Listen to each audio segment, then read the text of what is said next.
from a sales perspective, there are a couple of observations. One is I've never met a successful entrepreneur who's not a good salesperson. You cannot hire good salespeople, and especially for a startup. And I think I've seen a lot of startup companies making that mistake. They go out and actually say, I have a great innovative product. The customers love what I do.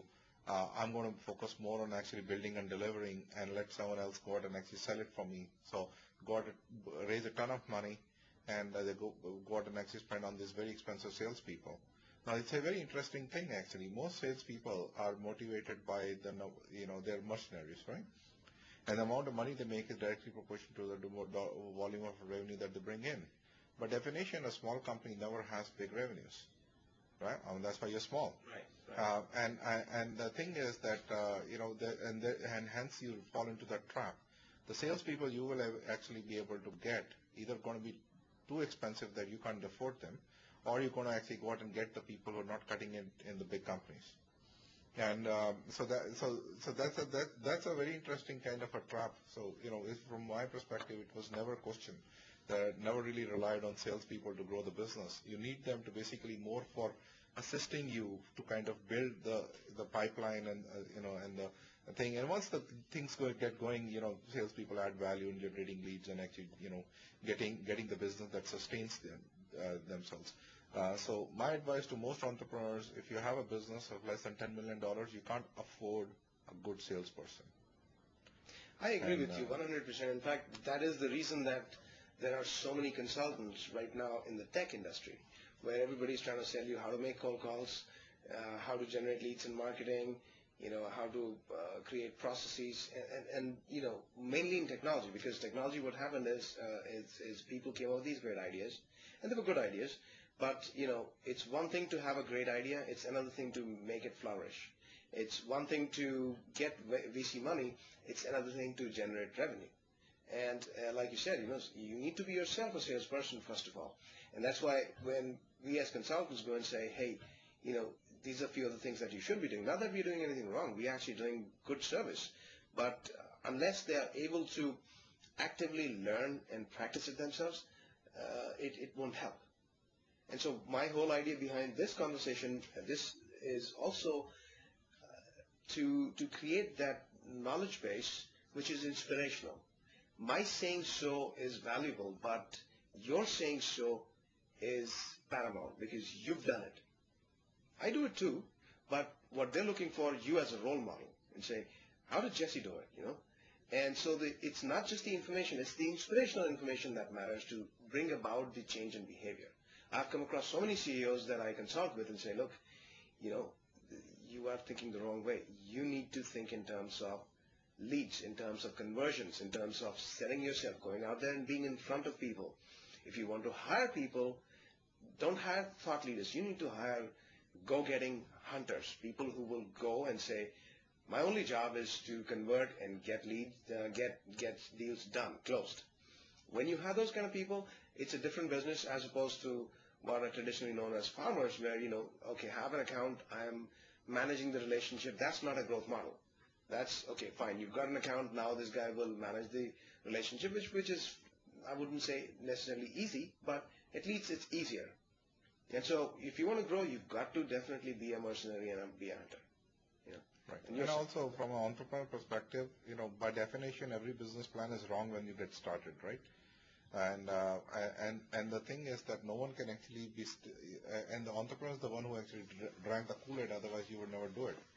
And that's the classic kind of entrepreneurship, mindset.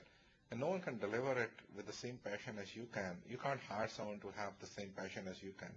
The other aspect is that by definition, since everything that you do up front is going to be wrong, you have to basically fail fast and learn fast. And when you actually and failing fast and learning fast are not something that you go out and win a business and you screw up and then actually you learn from it, which is one way of learning. The other way of learning is that you go out and actually be in the customer contacts and you're actually reading the body language when you're pitching it to them and understanding what they like or what you don't like. If you sell it to a salesperson, that's not salesperson's job. The salesperson's job is to go out and actually find the next lead and actually hit that number, the bogey that you have given him or her, It's not to basically bring back all the great ideas and the science that he or she got from the customer to you so that you can actually refine your business plan. So again, I can't emphasize enough to, you know, knowing your customer really well. Yeah, you got Knowing to the know your customer's customer really business, well. because you've got to really understand, because that develops the kind of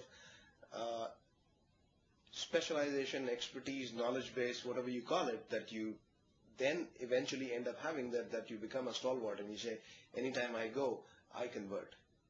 You know, Right. and I can then bag the elephant, so to speak. You know, otherwise you are a novice, and you will remain a novice because you haven't developed the core competence. That's why you're talking about this passion. That if passion is what will develop your core competence. So absolutely, that's true. Now, is there enough fire left in the analytics industry in India to grow in US? I mean, you've done something for pharmaceuticals. I don't think anyone has even scratched the surface yet. I think the combined revenue of all the analytical players in India, and I'm being very generous when I put word analytics, because by definition there are three definitions of analytics. One is arithmetic, the other one is mathematics, the third one is the real analytics. And I'm putting everything. Anyone, if you can open a spreadsheet and you think you're doing analytics, I'll give you credit that you're doing analytics. I think the total combined market for analytics in India today is less than $250 million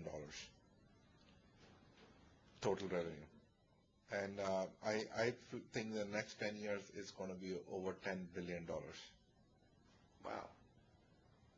And why do you think so? IT services, Sorry, go ahead. if IT services is by 2011, according to NASSCOM, is going to be a $50 billion business, I think analytics can easily in the next 10 years be a $10 billion business. And who are the kind of people that will succeed? I think people who will succeed are the people who will learn how to understand the business problem, because the whole purpose of analytics is to enable the business managers in making better decisions. And you can't help them making better decisions without understanding the business. And I think this is where the so-called the chasm is in India, and it's absolutely we can overcome that.